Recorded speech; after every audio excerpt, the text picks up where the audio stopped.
Boa noite, paz do Senhor a todos. Amém. Existe uma igreja faminta, sedenta por mais de Jesus essa noite, amém? Amém. Glória a Deus por esse momento de adoração, irmãos.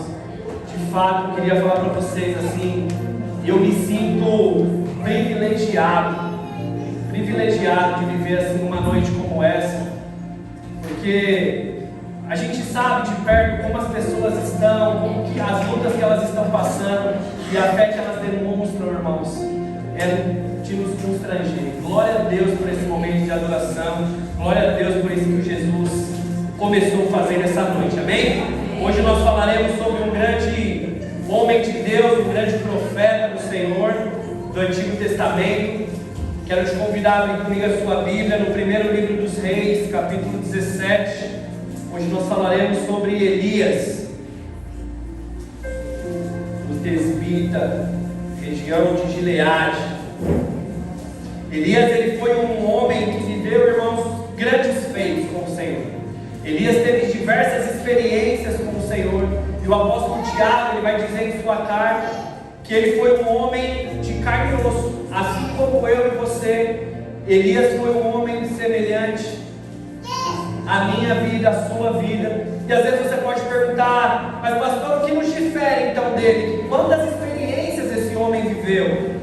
Muitas vezes é que a intimidade dele era diferente da intimidade que nós temos com o Senhor. A coragem que ele tinha para fazer de fato o que tinha que ser feito é o que nos difere. Muitas vezes, quando hesitamos, não temos a ousadia que um profeta, um homem de Deus, uma mulher de Deus precisa ter. Às vezes o que nos difere de um homem de carne e osso como ele foi, talvez é a responsabilidade, o compromisso que esse homem teve com as coisas de Deus. Então eu vou te dar aí alguns segundos. Você já encontrou aí na sua Bíblia para a gente ler junto? Dá um amém? Amém. Se você não encontrou aí, está só no rebote do telão, dá um aleluia. Primeiro livro dos Reis, capítulo 17. Enquanto vai encontrando aí, vamos orar por sua cabeça, Pai. Em nome de Jesus, Pai. Obrigado, Jesus. Obrigado pela Tua palavra. Que neste momento o Senhor possa abrir agora a nossa mente. Venha abrir agora todo entendimento, todo coração, para que a Tua santa e poderosa palavra venha penetrar, Jesus.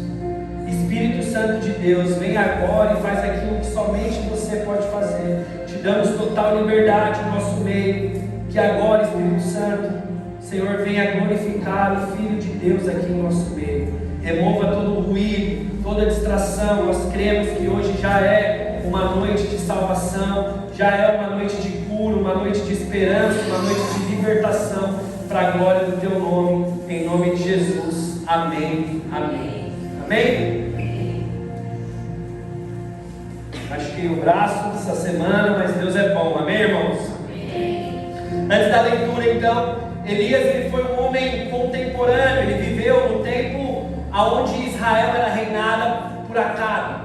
Acabe, que por sua vez, ele era um homem que tinha muitas influências da sua esposa Jezabel. Jezabel dominava esse cara.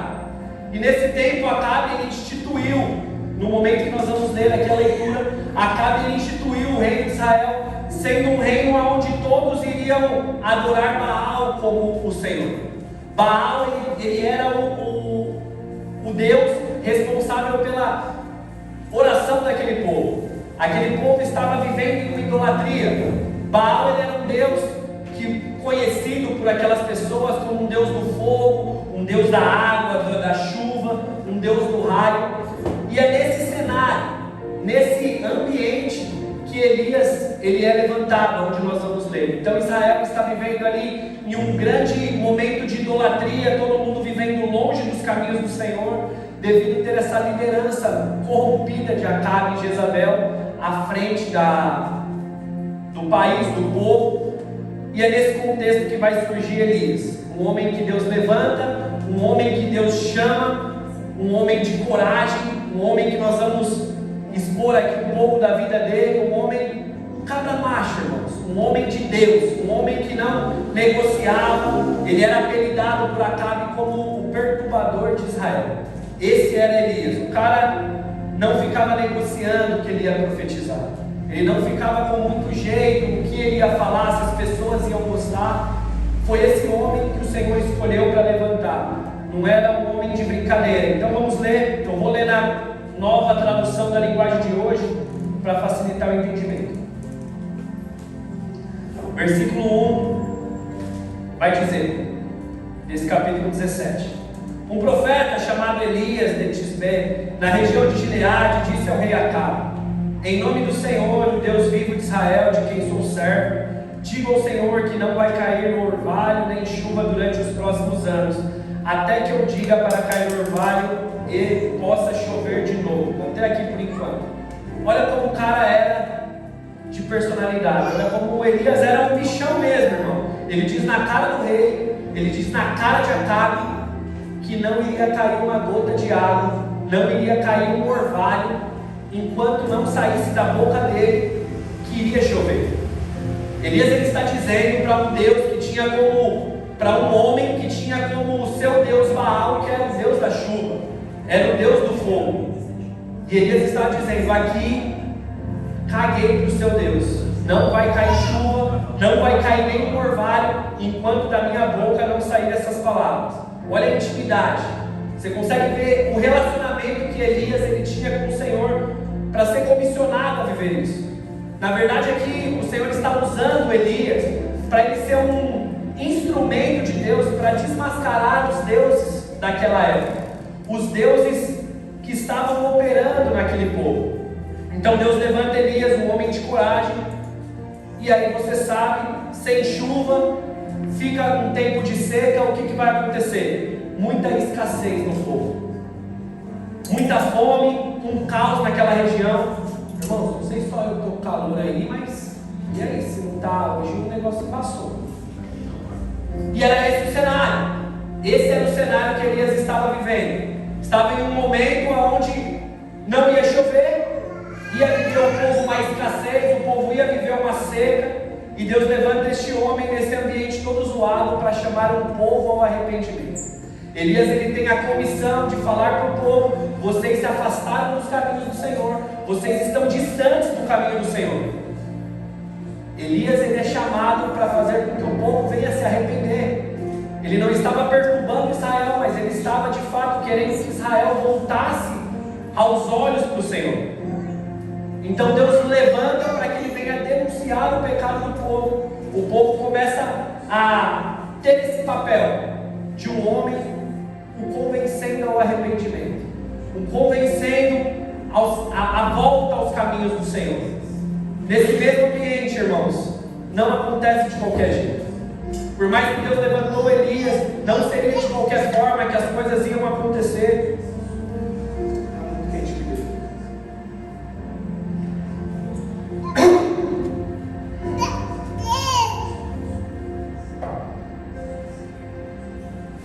Nesse mesmo ambiente, irmãos, tá muito aqui, irmão.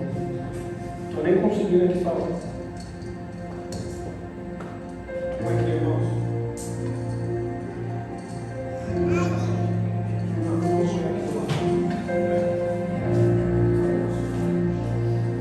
Nesse mesmo ambiente, irmãos,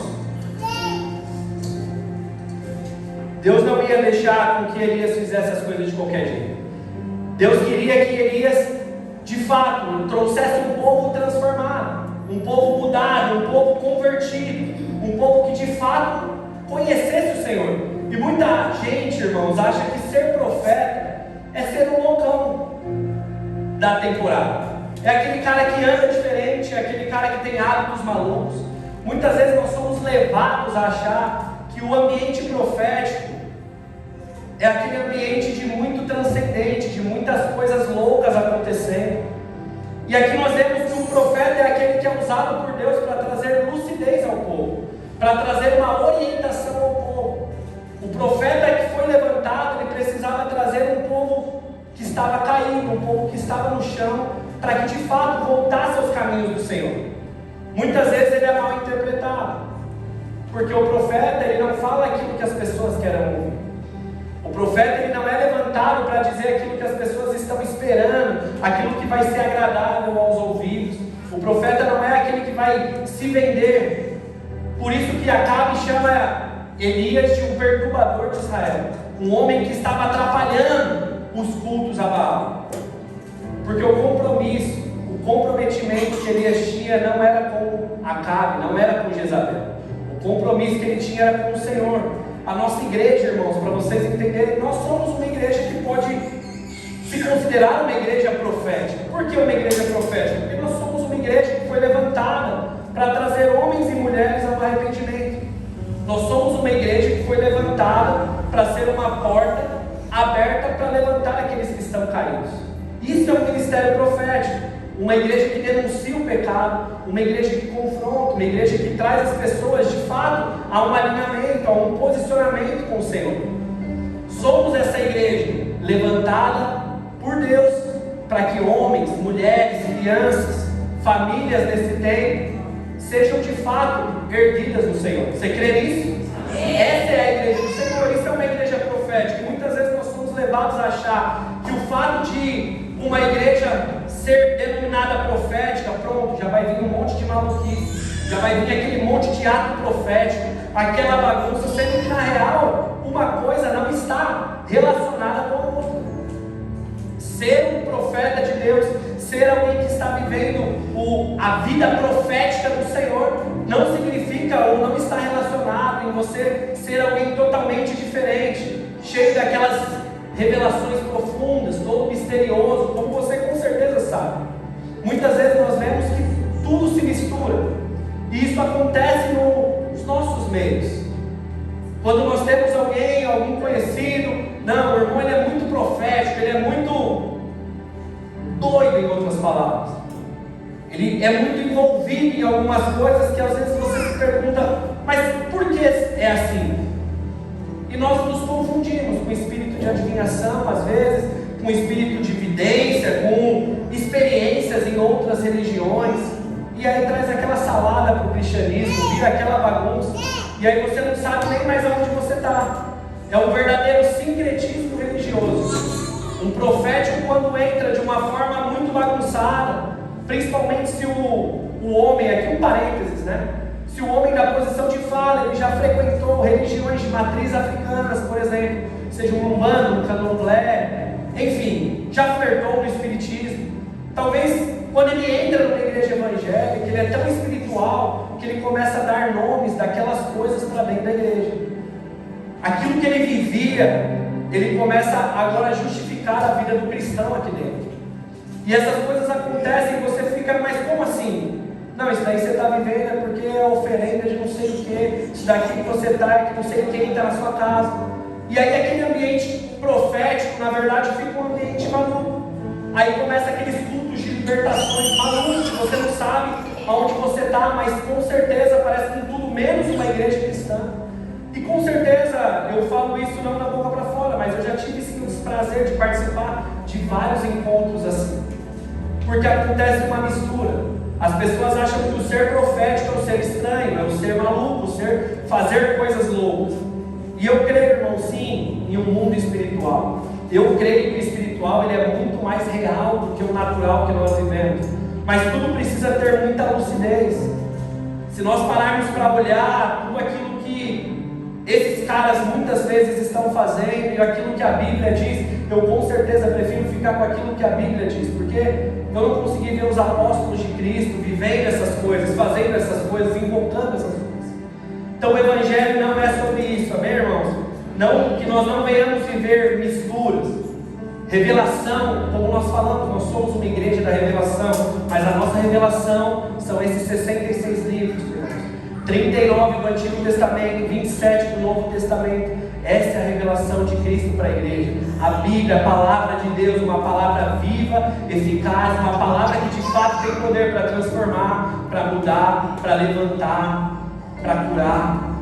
Essa é a palavra do Senhor. Essa é a revelação que de fato nós precisamos todos os dias buscar.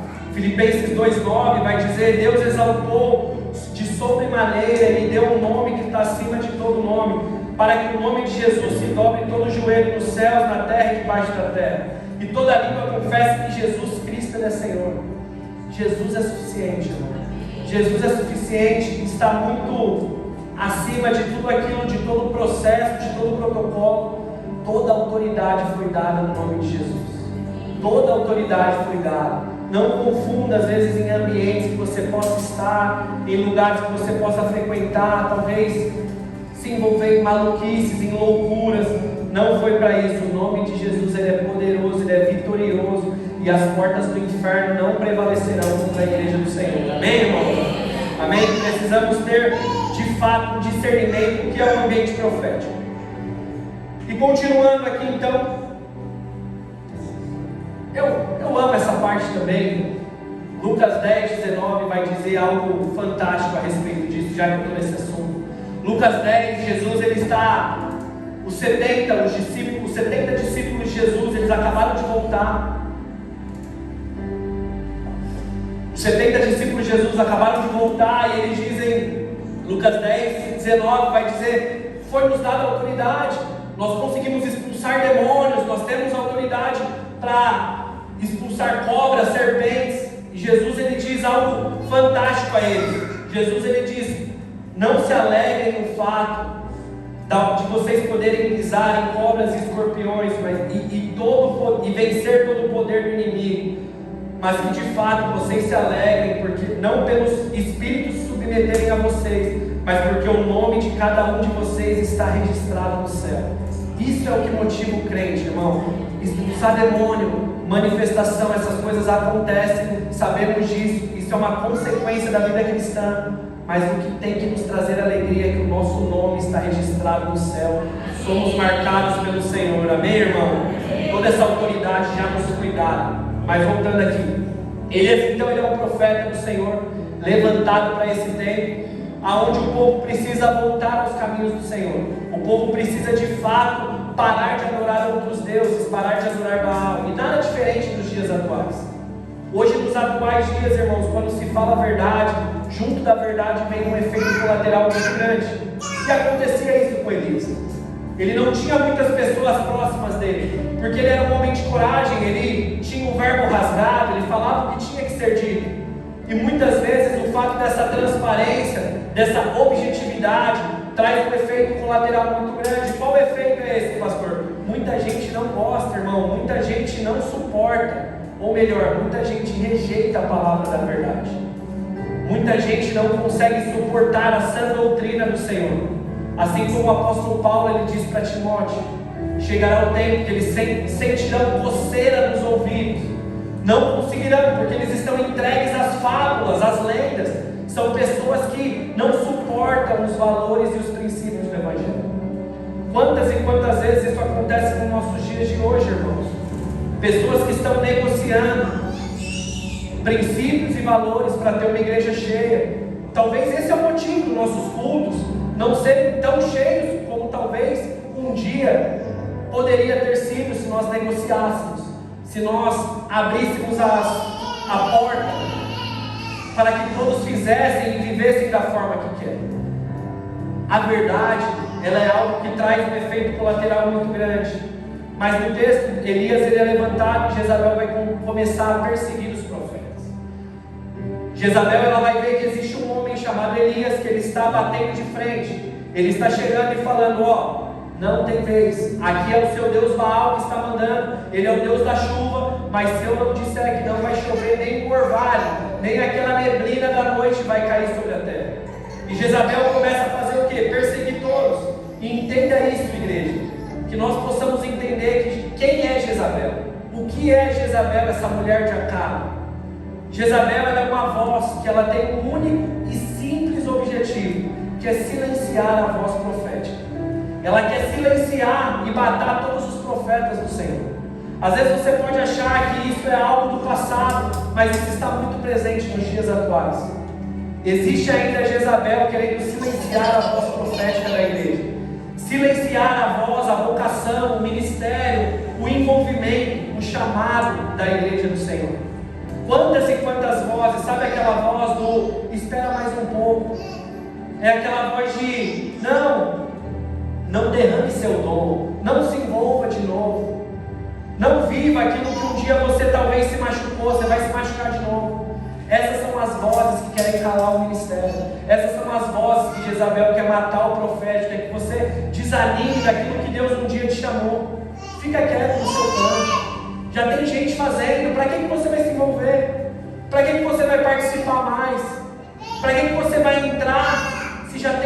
atuais. Essas são as vozes que querem calar nos dias atuais. Essa voz, ela mata chamados, irmãos. Essas vozes que às vezes nós damos ouvidos, ela rompe com ministérios. Quantas vezes nós damos esses lugares, sabe? E muitas vezes uma voz assim, ela não vai vir com a voz do Darth Vader, sabe? Do Star Wars, ou Conan. Mas ela vem de uma forma leve, com café, às vezes até com umas línguas estranhas. Cuidado, igreja. Cuidado, porque existe nos dias atuais esse espírito de Jezabel querendo matar profetas. Às vezes, com certeza, irmão, com certeza, existem muitos profetas, homens e mulheres do Senhor aqui essa noite. E às vezes você é alguém que tem deixado o seu ministério morrer. Você tem deixado o seu chamado, a sua vocação morrer. E é isso que ela estava querendo fazer. Ela queria matar o ministério de Elias. Ela queria acabar com os profetas. Mas o que me conforta, base, é que do mesmo jeito que eu sei que existe um tempo que ainda tem esse ministério, existe Jezabel, também existem os profetas do Senhor. Aqueles assim como Elias, não se rendem, não negociam, não se entregam, não temem a perseguição. Que de fato, irmão, você não tema aquilo que o Senhor te chamou. Que você não se cale. Você é um adorador, uma adoradora, um servo da casa do Senhor. Que você não se amedronte, não fique negociando, não fique, sabe, gelado, facilitando. Elias não tinha medo da perseguição. Elias não se escondeu. Os profetas verdadeiros do Senhor não têm medo de se machucar, porque eles sabem que o melhor é fazer a vontade do Pai. Não estou refém da minha dor. E eu sei que eu errei endereço hoje, eu estou numa igreja, amém, irmão? Amém. Glória a Deus. Escuta, em nome de Jesus. Em nome de Jesus, aproveitando esse ponto. Você que é um profeta, você que é uma profeta, uma mulher de Deus, uma voz para esse tempo. Que você sabe que você foi chamado para esse tempo. Não tema. Não tema para aquilo que Deus tem para você. Não fique com medo diante de um mundo tão perverso. Elias não gelou. Elias não travou. Deus está contando com você. Deus está contando com os verdadeiros homens e mulheres de Deus que se levantam diante de um mundo tão perverso. Ele viveu em um tempo perverso e o tempo de hoje não é diferente. Eu sei que aqui tem muita gente estacionada, muita gente que está parada, acomodada, muita gente. E o Espírito de Deus está essa noite chacoalhando você, dizendo para você: ei, eu conto com você. Ei, eu conto com você. Ei, eu conto com você. Que de fato você entenda para aquilo que você foi chamado. Sabe aquelas dores, as mancadas que você teve no passado, todas as feridas que um dia cooperaram para você chegar onde você chegou, elas são necessárias para você viver esse novo tempo. Elas são necessárias para você viver essa nova estação com o Senhor. Saiba, irmão, não se esconda.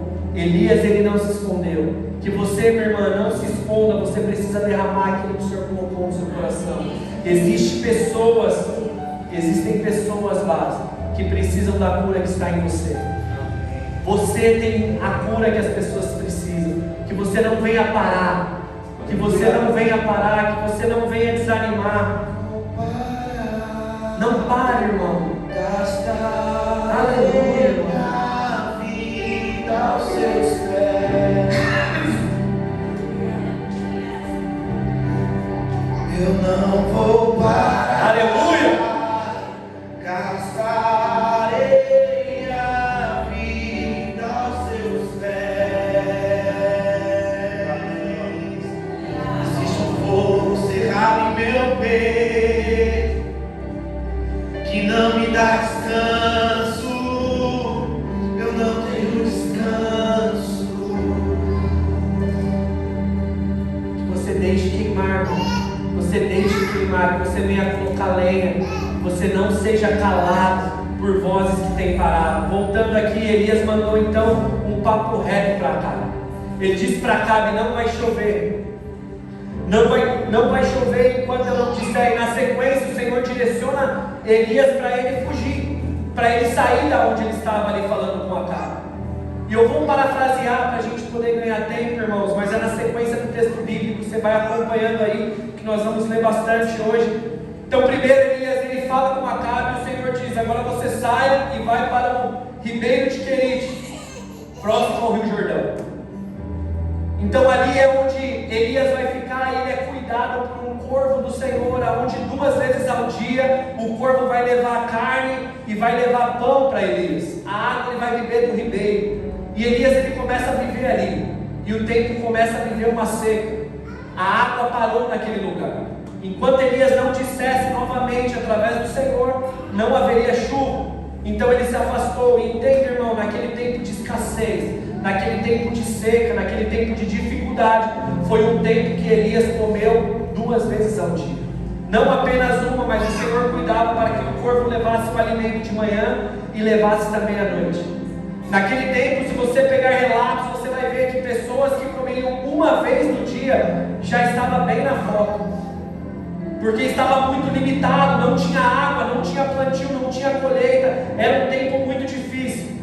Mas Deus estava mostrando que dos seus profetas Ele guarda, dos seus profetas verdadeiros Ele sustenta e Ele cuida. E Elias ele estava sobrando. E essa era a hora que você dava glória a Deus, irmão. Eu vou colocar a voz ruim aqui fora do calor, vamos lá, igreja. Dos seus profetas o Senhor blinda, dos seus profetas o Senhor guarda. Não foi assim, não foi diferente com Elias, e você não vai ser o primeiro. Ele não vai te deixar desamparado, Ele não vai te deixar alguém, sabe?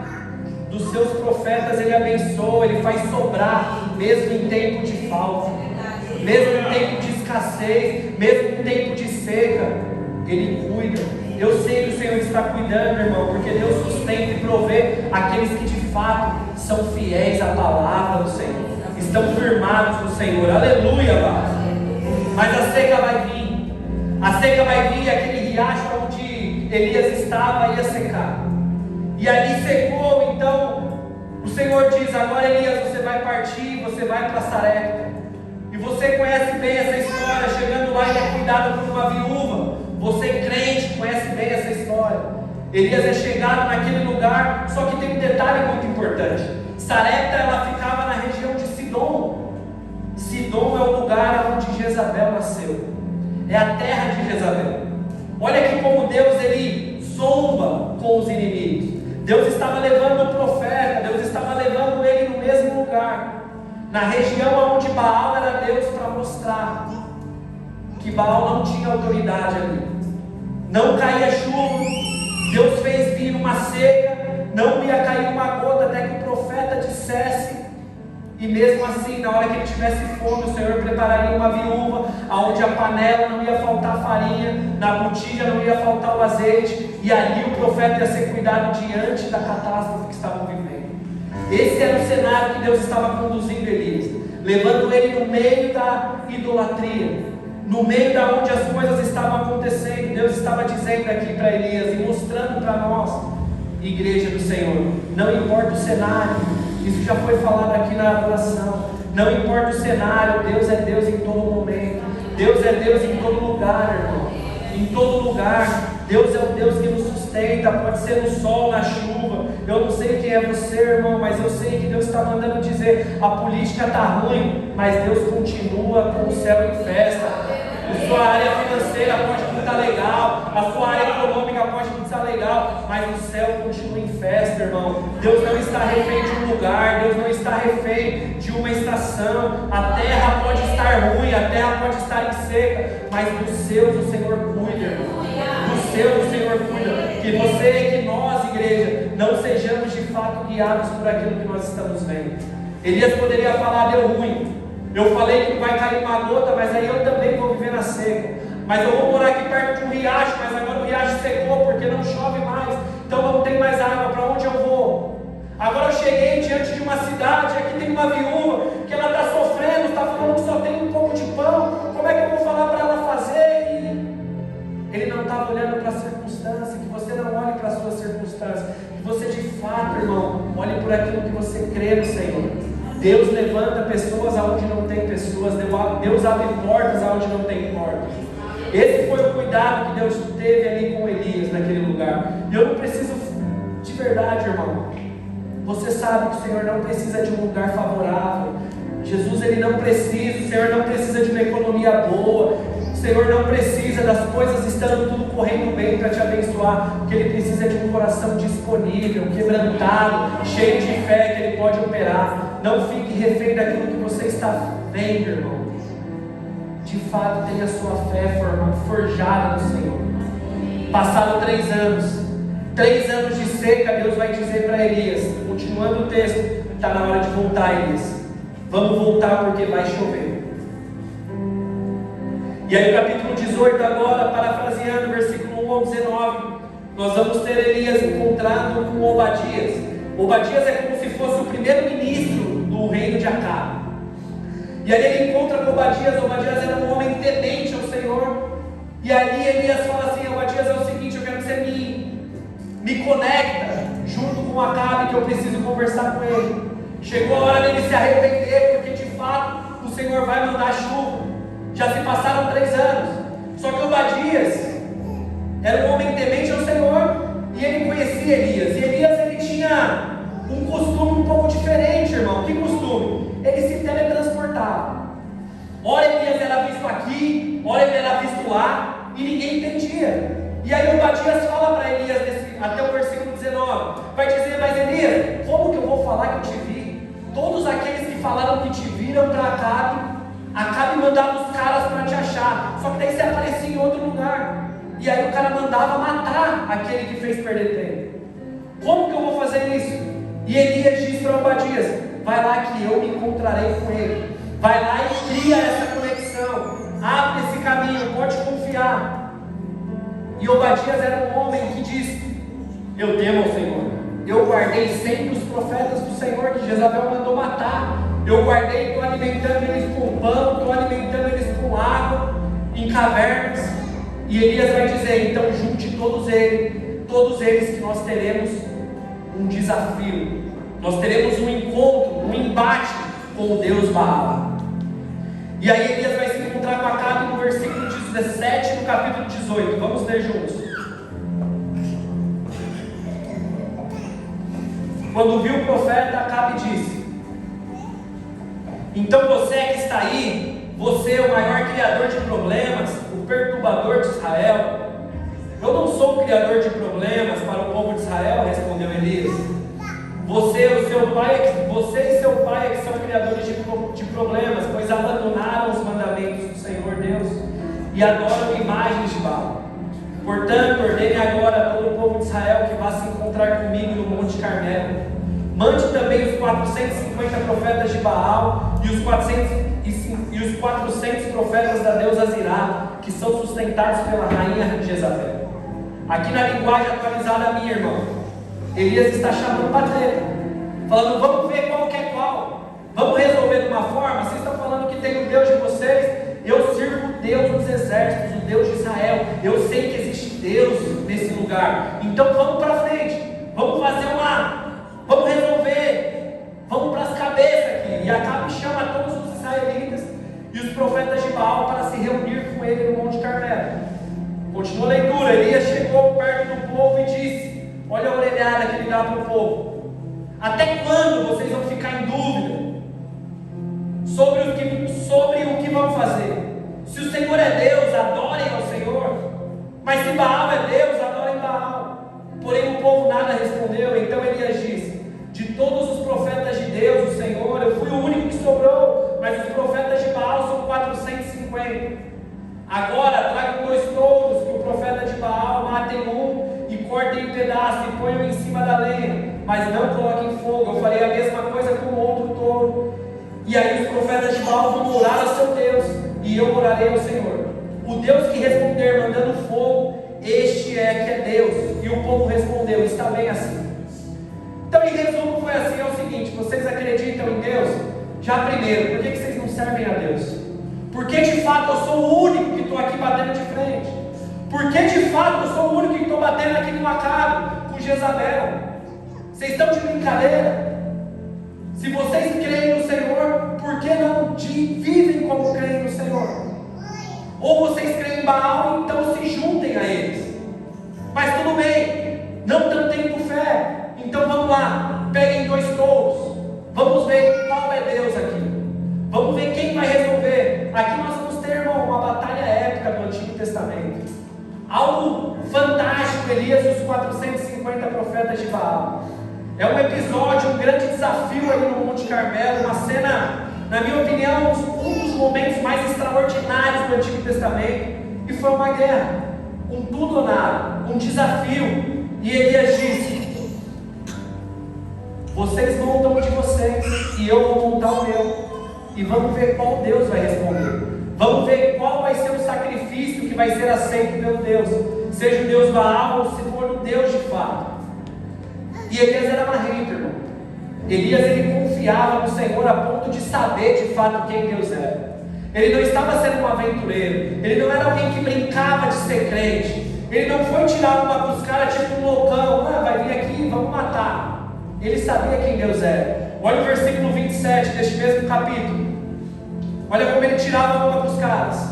Ao meio-dia, Elias começou a caçoar deles e dizia: orem mais alto, pois ele é Deus. Pode ser que ele esteja meditando ou que tenha ido ao banheiro. Talvez ele esteja viajando ou esteja dormindo, e vocês terão que acordá-lo. Aí os profetas começaram a orar mais alto e começaram a se cortar com facas e punhais, conforme o costume deles. Até que o sangue começou a correr, passou o meio-dia, e eles continuaram a orar e a gritar até a hora do sacrifício da tarde. Porém, não se ouviu nenhum som, nada aconteceu. Elias estava ali, posicionado, de frente, linha de frente, compromisso com o Senhor. Nada aconteceu. E aí ele começou a preparar o seu altar. Elias, ele foi preparar o altar ao Senhor. Versículo 30. Então Elias disse ao povo: cheguem mais perto de mim. Todos chegaram mais perto de Elias, ele começou a consertar o altar do Senhor. Aquele altar que estava derrubado. Escute isso, irmão.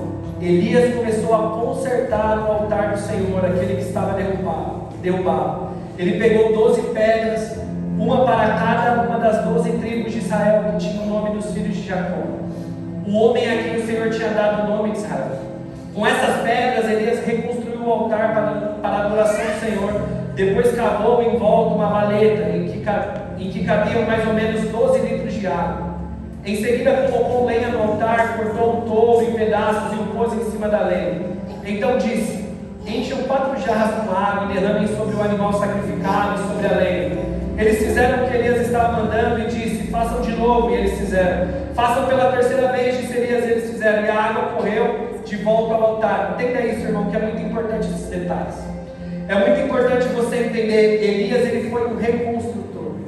Ele reconstruiu, ele consertou o altar que estava derrubado. Começou aqui essa parte.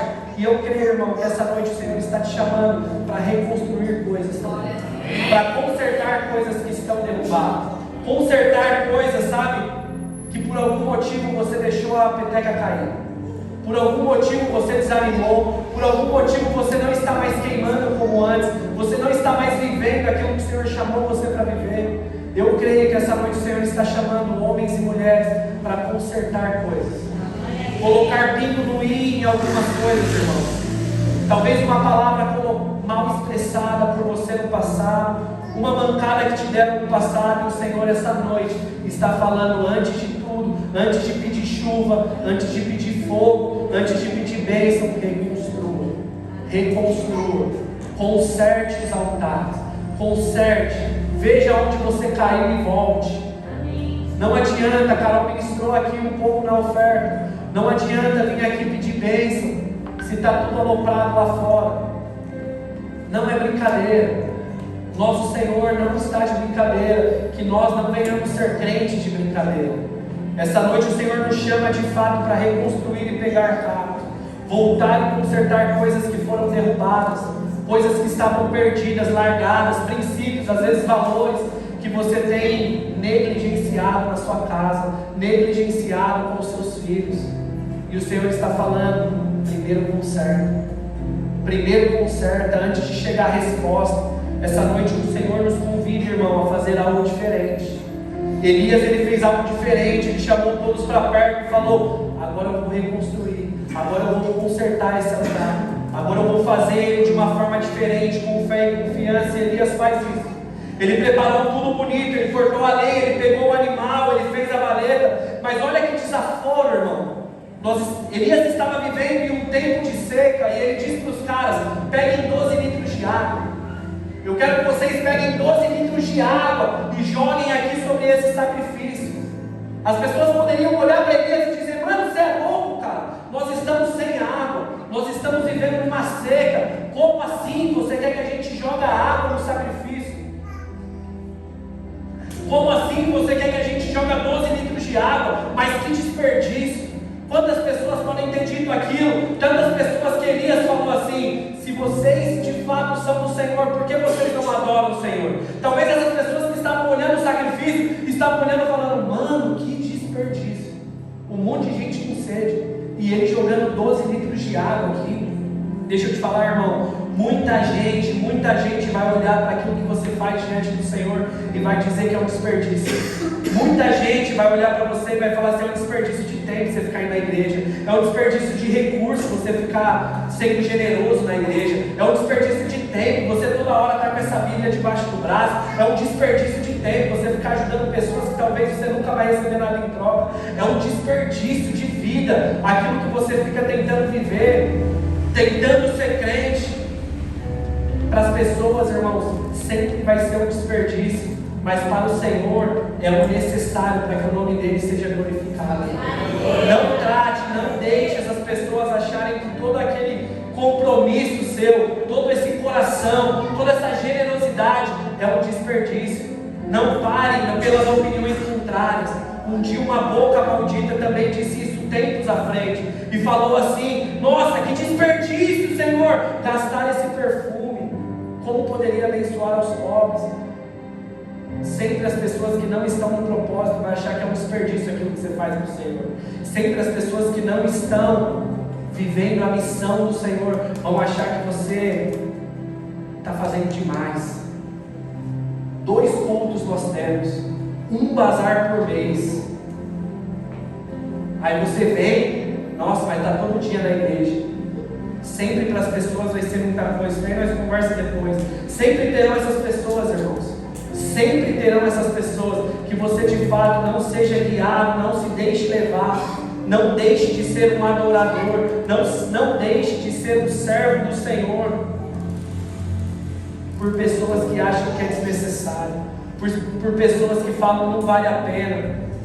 Nada é desperdiçado no Senhor. 1 Coríntios 15:58 vai dizer: portanto, meus amados irmãos, sejam sempre firmes, inabaláveis, abundantes na obra do Senhor, sabendo que no Senhor o trabalho de vocês nunca é vão. Nunca é vão. Nunca é vão, irmão. Não limite o seu nível de entrega à base. Não limite o seu nível de adoração por pessoas que não estão no propósito, por pessoas que não estão na mesma caminhada que você. Sempre as pessoas de fora vão falar que você está fazendo muito. Sempre as pessoas de fora vão falar que você está, nossa, para que fazendo tudo isso? Sério que você não vai dar valor aqui na tua casa? Sério que você não vai dar valor nisso? E aqui eu não estou te convidando a ser um negligente na tua casa, mas que você não deixe de ser o adorador, adoradora, servo, filho que você é na obra do Senhor. Porque sempre lá fora pessoas vão querer te tirar do propósito. Elias está lá então, com tudo molhado, com aquele sacrifício todo molhado, diferente dos profetas de Baal. Elias ele não ficou preocupado. O texto não diz que Elias ficou em transe, começou a se cortar, começou a gaguejar. Não, Elias ele estava de boa. Ele preparou o altar e ele fez uma simples oração ao Senhor que eu quero ler com você, versículo 36. Versículo 36, quando chegou a hora do sacrifício da tarde, o profeta Elias chegou perto do altar e orou assim: ó Senhor, Deus de Abraão, de Isaac e de Jacó, prova agora que és o Deus de Israel e que eu sou teu servo e que fiz tudo isso de acordo com a tua ordem. Responde-me, Senhor, responde-me, para que este povo saiba que tu, Senhor, é Deus e está trazendo este povo de volta para ti. Então, naquele momento, o Senhor mandou fogo, e o fogo queimou o sacrifício, a lenha, as pedras, a terra, e aí secou a água que estava na valeta. Quando todos viram isso, os israelitas se ajoelharam, encostaram o rosto no chão e gritaram: só o Senhor é Deus, só o Senhor é Deus. E Elias ordenou: prendam os profetas de Baal, não deixem que os escapem. e todos morreram ali. Irmão, eu imagino Elias depois dessa experiência. Olha o que Deus fez. Baal era o Deus do fogo, Baal era o Deus da chuva, Baal era o Deus do raio, e o Senhor fez uma seca, e o Senhor trouxe o fogo, o que Baal não trouxe. Deus estava usando Elias para de fato desmascarar falsos deuses da época. Deus estava mostrando ali através de Elias que ele era Deus naquele lugar. Que de fato no seu coração essa oração seja latente também, e você dizer: Deus, que o Senhor seja Deus na minha casa, que pessoas venham saber que o Senhor é Deus, Pai. Que a minha família, que ainda não é crente, possa conhecer que existe um Deus na minha casa. Que pessoas venham se converter através do Deus que eu tenho na minha vida, o Deus que eu tenho no meu casamento. Com certeza Elias, depois daquela experiência, Elias estava pronto. Glória a Deus. Esse povo agora mudou. A sequência desse texto vai dizer que Elias ele vai subir para o mais alto do monte, do pico lá do Carmelo, e ele vai dizer: preparem-se que agora vai chover. Deus mandou fogo e agora vai vir a chuva. Agora vai vir a chuva que vocês querem. O sacrifício foi feito, ele foi consertado no altar. Vocês viram que existem deuses em Israel. Agora descansa, porque vai vir chuva e vai acontecer aquele magnífico episódio que até adoramos aqui também, de Elias e o seu servo no monte, e ele diz: vai lá e olha se está vindo chuva. O cara volta e fala: não tem. Vai lá e olha de novo, até que ele olha que veio uma chuva do tamanho da mão de um homem. Ele vê uma sombra, ele vê ali uma nuvem armando, o céu começa a escurecer e a chuva do Senhor vem.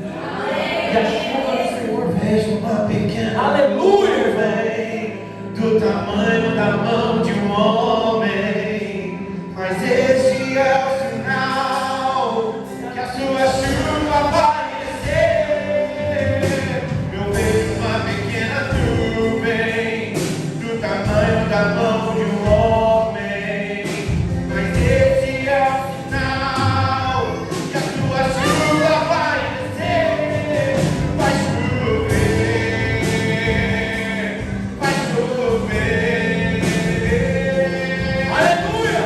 Abre as portas do céu e vai chover, vai chover. Abre as portas do céu. Eu creio, irmãos, eu creio de fato, irmãos, que existe uma chuva vindo no Jardim de Abril, irmão. Eu creio uma chuva vindo no Jardim de Abril, sabe, irmão? Eu creio aonde esse bairro verá que existe um Deus neste lugar. Essa cidade conhecerá que existe um Deus de fato neste lugar, irmão.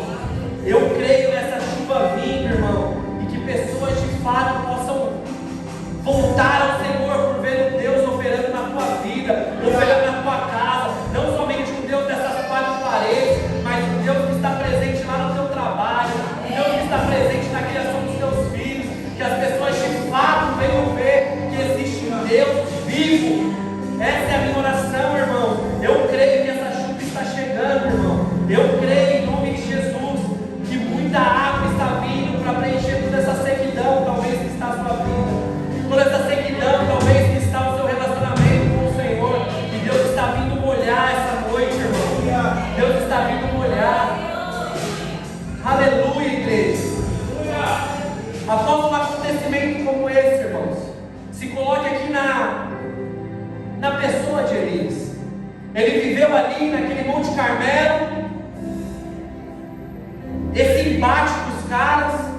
Ele mostrou ali não só para os adoradores de Baal, mas para todo o povo de Israel, que existe um Deus que responde. Ele subiu no monte e falou: ó, pode se preparar porque vai chover. Ele subiu no monte, viu a chuva veio. Com certeza Elias olhou e falou: pronto, agora já era.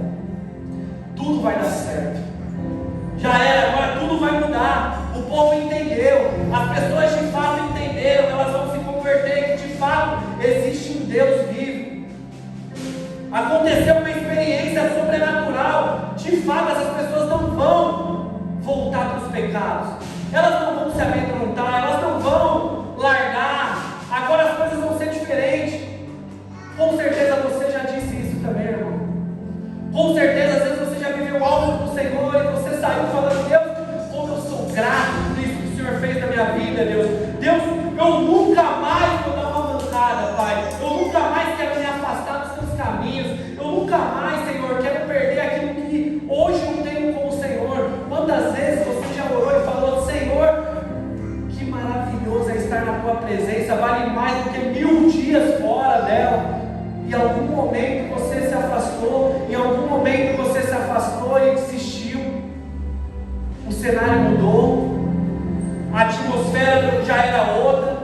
Você estava no cenário que tudo ia dar certo.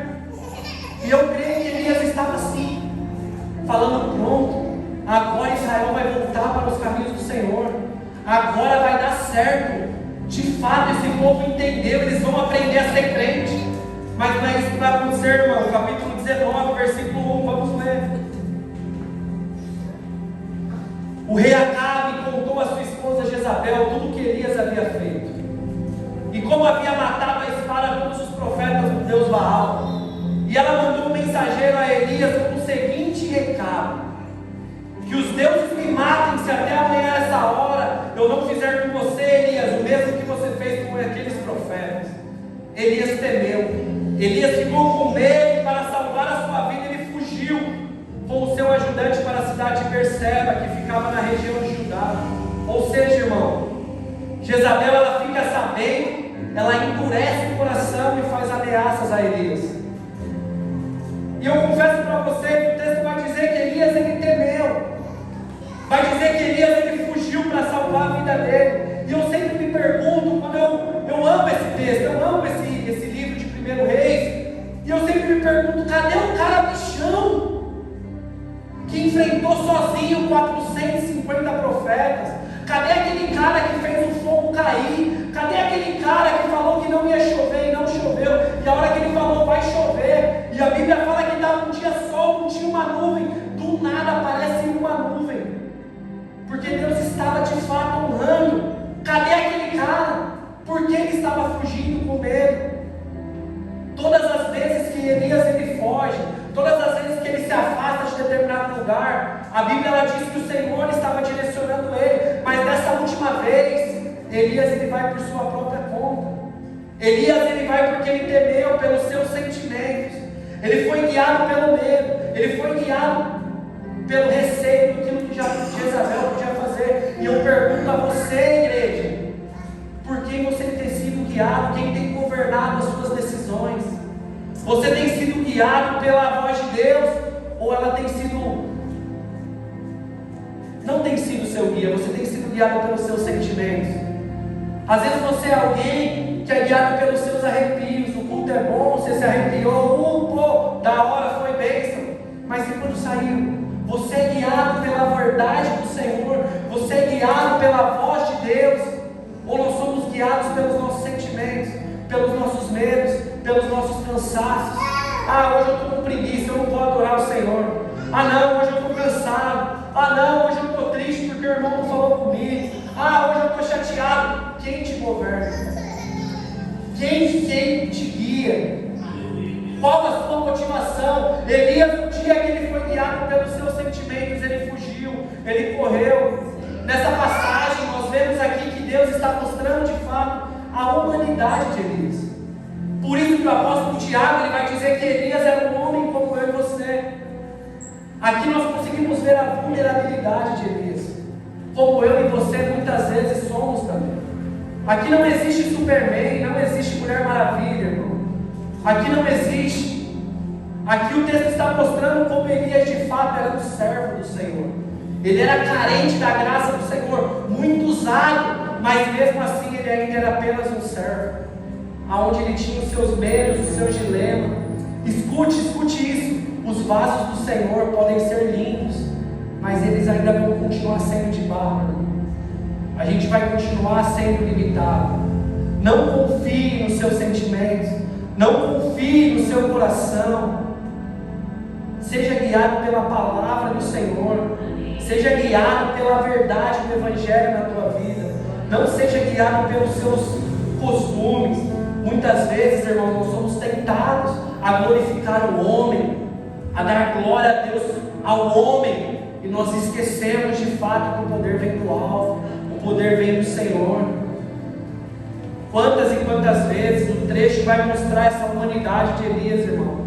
Elias sentiu medo, depois de viver tudo aquilo. Talvez você é assim. Quantos testemunhos de vida você tem? Quantas experiências com o Senhor? E aí você, às vezes bate a bad, irmão.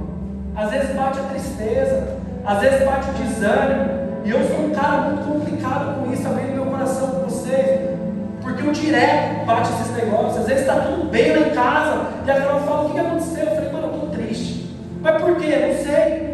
Mas bate uma tristeza, sabe? Um desgosto, um sentimento de falar: mano, vou jogar tudo pro alto, o que está acontecendo? Nossa, mas não tem nada dando errado. Mas é uma tristeza, porque nós somos de fato vulneráveis, irmãos. E quantas experiências eu já vivi com o Senhor. Mas se eu der lugar para o meu coração, muitas vezes eu vou me afastar, eu não vou querer viver aquilo que o Senhor tem para mim. Porque medo a gente tem da vida, medo a gente tem das circunstâncias, medo a gente tem do amanhã. Aqui a gente consegue ver, igreja, entenda isso. Aqui, irmão, mostra que o ministério muitas vezes cansa, irmão. O ministério cansa. Elias correu, mas no final das contas, às vezes ele estava sozinho. Ele se sentiu cansado, ele falou: cara, vocês são de Deus ou não são? Vocês são de Deus, então vamos adorar o Senhor. Aí Deus fez a bênção, aí as coisas aconteceram. Mas aí, irmão, Jezabel ameaçou, ele olhou para o lado e falou: eu estou sozinho. Cadê? Ele se sentiu cansado. E a gente precisa entender que é normal, o ministério vai cansar. Esse texto mostra como o ministério cansa, igreja. É normal. A verdade que é dita, irmão, ela não dói só para quem ouve, mas ela rasga e dói também para aquele que está falando, e muitas vezes ele não é escutado. É isso que Elias estava sentindo. Não é possível, eu estou fazendo tudo isso e esses caras não estão conseguindo viver de fato a verdade. A verdade dói não só para quem ouve, mas para quem não está sendo escutado. Muitas vezes a gente precisa entender, irmão, que vai fazer parte a gente viver isso. Era parte do processo, Elias tinha que viver, irmão. A gente tem que aceitar que as coisas é assim, porque de fato nós não vivemos por aquilo que nós estamos vendo. Não é por uma resposta daquilo que estamos vendo, mas é por aquilo que nós cremos. Esse é o Evangelho. Eu não prego, nós não adoramos com base na resposta da igreja, mas é aquilo que Deus nos chamou para fazer. Não sou fiel à minha esposa porque ela é fiel a mim, não, mas porque eu preciso ser um homem fiel. Cada um de nós aqui precisamos entender que não podemos dar respostas com base na resposta do outro. Elias, ele se sentiu cansado, com medo. Muitas vezes os nossos olhos eles não vão conseguir ver as respostas no imediato. Muitas vezes são só sementes. Como eu compartilhei um pouco no sermão semana passada lá do orfanato. Muitas vezes a gente vai estar aqui só plantando, e às vezes as coisas não colhem, as coisas não crescem. Jesus, o que está acontecendo? Mas é Ele quem vai dar o crescimento, irmão. É Ele quem vai responder. Que eu e você de fato possamos ser guiados, não por aquilo que nós vemos. Às vezes a gente se desanima porque a gente olha e fala assim: pô, mas não está acontecendo, Lucão. Não está acontecendo, mas as coisas não é no meu tempo, não é no seu tempo. O problema é quando a gente deixa o sentimento da frustração entrar, o desânimo, o medo da situação. Foi isso que aconteceu com Elias. Elias deixou o medo entrar e ele começou a ser guiado pelo seu coração. E eu vou continuar essa história, mas já pode ficar de pé, irmão. Estou atrasado. Eu quero encerrar, mas eu quero que você escute isso antes. Mesmo ganhando essa batalha tão épica, essa batalha fantástica, as emoções do profeta adoeceram. O profeta ficou doente, ele se esgotou. Elias foi alguém que se esgotou diante das adversidades do processo do ministério. Elias, ele era tão do fogo que ele se queimou por dentro. Chegou um momento da vida dele que ele se queimou e ele fugiu, ele quis sair. Na atualidade, irmãos, a gente diríamos que Elias ele entrou em um processo de depressão, talvez um processo de burnout. Elias viveu, que ele fugiu, ele falou: não é possível. Ele se fechou. E eu sei que existem pessoas aqui assim essa noite. Eu sei que esse sermão que Deus colocou no meu coração é porque existem pessoas que têm flertado com esse sentimento, têm flertado com depressões, talvez com síndromes. E eu vim te falar essa noite, da mesma forma que nós vamos concluir essa exposição, e existiu cura para Elias, eu sei que existe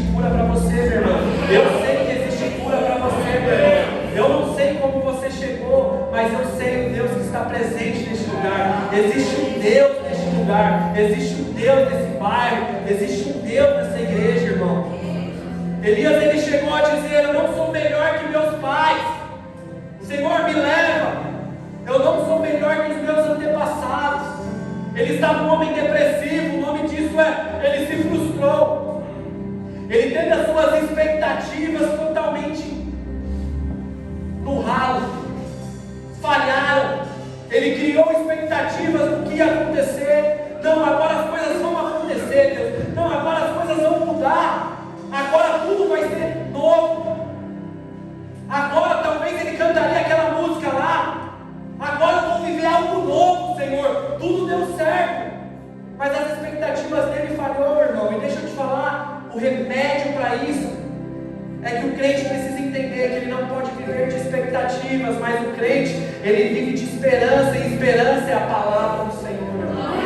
Esperança é a palavra do Senhor, igreja. É isso que o crente vive. Quando Elias estava no fundo do poço, afundado com os seus sentimentos, vivendo um esgoto emocional, Deus diz para ele, Deus diz para Elias: Elias, eu vou colocar alguém do seu lado, cara. Elias, eu vou colocar alguém, um homem que não vai te abandonar. Elias, eu vou colocar do seu lado o filho de Safate. Eu quero que você sai da onde você está e você vai procurar por Eliseu. Aqui eu vejo, irmãos, aqui eu vejo como os relacionamentos curam. Como os relacionamentos curam de dores. Como os relacionamentos curam de feridas passadas. Você sabe o que Elias vai viver com Eliseu. Você sabe o que esse fruto desse relacionamento vai acontecer com o sucessor de Elias, que é Eliseu. Da fossa, do esgoto emocional, Deus coloca ele de novo na missão, irmão. Deus coloca ele de novo no propósito. Deus fala para ele: sai dessa caverna, sai da onde você está, vai atrás lá. Deus não perguntou para Elias: ô Elias, como é que você está se sentindo? E entenda isso, irmão. Deus não perguntou para Elias: Elias, você está com medinho da Jeza? Ô Elias, você está triste porque o seu antigo pastor te machucou? Ô Elias, você está triste porque lá na outra igreja fazendo isso? Ô Elias, você está ferido? Ô Elias, o que está acontecendo, Elias? Você está triste porque aquelas pessoas que um dia você estava junto, hoje eles viraram as costas para você. Aqueles caras que viram a manifestação do Carmelo, Elias, hoje eles não estão com você. Sério que você está triste? Não, irmão. Deus não perguntou isso para Elias, porque deixa eu te falar, tudo isso vai acontecer na vida ministerial. Deus, ele não falou isso para Elias: não fica assim. Tudo isso acontece na vida do homem e da mulher de Deus. O ministério vai cansar, irmão, mas que nós possamos ser resilientes. A pergunta do Senhor para Elias, escute isso, Vara. A pergunta do Senhor para Elias é: o que você está fazendo aqui, Elias? O que você está fazendo nessa caverna? A sua cura não está na fossa. A sua cura não está em ficar reservado, guardado. A sua cura, Elias, não está na caverna. A sua cura não está na sua exclusão, mas ela está no relacionamento com pessoas. A sua cura está no relacionamento quando você voltar para a missão.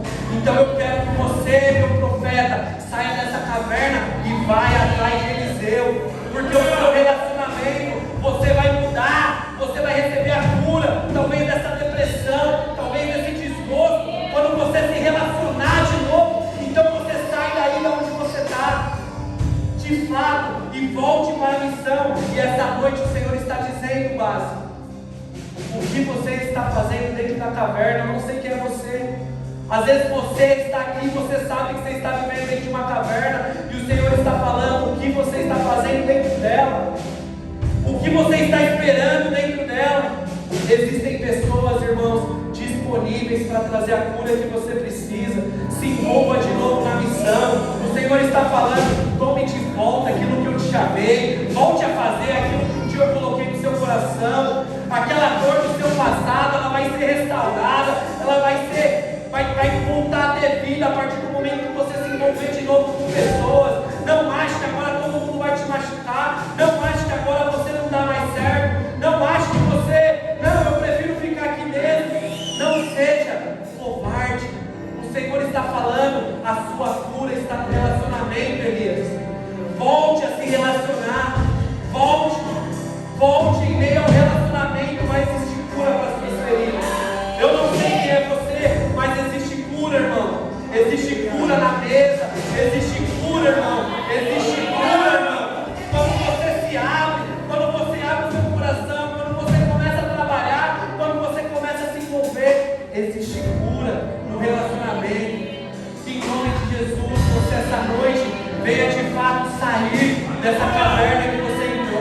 toda depressão saia, que todo excesso de desgosto, que todo trauma passado, que em nome de Jesus você entenda que a cura está no relacionamento, irmão. A cura está no relacionamento. O Senhor quer fazer nova todas as coisas, mas Ele não vai fazer dentro da caverna. Ele disse para Elias: sai, o que você está fazendo? Vamos adorar o Senhor. Vamos adorar o Senhor. Eu creio uma noite de cura, irmão. Aleluia. Tanto que me desgastei, tanto que o sol me queimou, cuidando